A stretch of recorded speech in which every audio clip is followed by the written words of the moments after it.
This is the Joshin and welcome to our mini vlog. Tara, luto tayo ng hapunan. Prinito ko na nga tong mga isda. Tapos nagpisa lang ako ng mga bawang. Tapos pinino-pino ko lang. Dumikit nga yung isda sa kawali. Tapos naisip ko ito toasted ko na lang. Konti lang yung bawang na napino ko kaya dinagdagan ko. Sinilip ko nga ulit yung piniprito ko at ayan, toasted na. Hindi na nga siya dumikit. Tapos pinirito ko na rin yung 5 pang isda. Naghiwa lang ako ng sibuyas, tapos konting bawang, tapos naghiwa ng siling green. Tapos tinimplahan ko ng toyo at suka.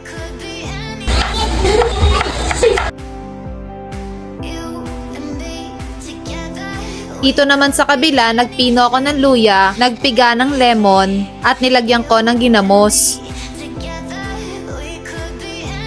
Ready na ang ating mga sausawan. Dito sa kasirola, dito ko pakukuluan yung okra. Tapos dito naman sa kawali, naglagay ako ng olive oil, butter, at ginisa ko yung bawang. Tapos nilagay ko na yung French beans. Tapos inalog. Alam mo naman talaga, chef. Yes! Chef ako sa bahay na to. Tapos naglagay ako ng salt and pepper to taste. O, diba? Ang sarap. Sakto, luto na rin tong okra. Hindi ko na pinatagal, hinango ko na rin kaagad. Oh, halika na, kain na tayo. At sigurado ako na kapag ganito ang ulam nyo, taob ang isang kaldero. 6 o'clock na nga at wala pa rin si Daddy. Kaya naman nauna na kaming kumain. Kasi ito nga si Bebo, nakita niya yung camera, balak niya nang itumba. Paulan si Lord ng blessings, wala kaming nakuha sa bagal ni Kuya Zion kumain.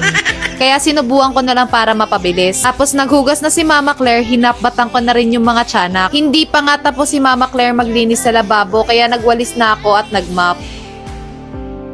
Naghilamos na ako at gumawa ng ginger tea sabay umakyat na sa kwarto. May tatapusin pa nga akong gawain dito. Binigyan ko ng dede si Bebu para magawa ko yung gagawin ko. Hindi ko nga to nakilos kanina dahil may inatenan akong meeting sa school nila Kuya Zion. Abe, ang dami ko ng damit, kailangan ko na talagang magbawas. At bibigay ko nga yan sa mga supporters ko. Katapos ko nga sa closet naman ni Daddy. Tapos na nga ako mag-skincare at magbabasa na nga ako ng paborito kong libro. At ito na rin yung oras ng pahinga ko. At maya-maya nga narinig ko yung motor ni Daddy. Kaya naman bumaba ako para i-prepare yung pagkain niya. Hayaan nyo na, puro talaga kiss yan. At ito nga si Bebo, nagwala siya nung bumaba ako, kaya pinanood ko muna siya sa cellphone. Tapos binalik ako na rin yung binabasa ko kanina. At maya-maya nga umakyat na rin si Daddy. Tayan nga, magbabardagulan na naman silang mag-ama.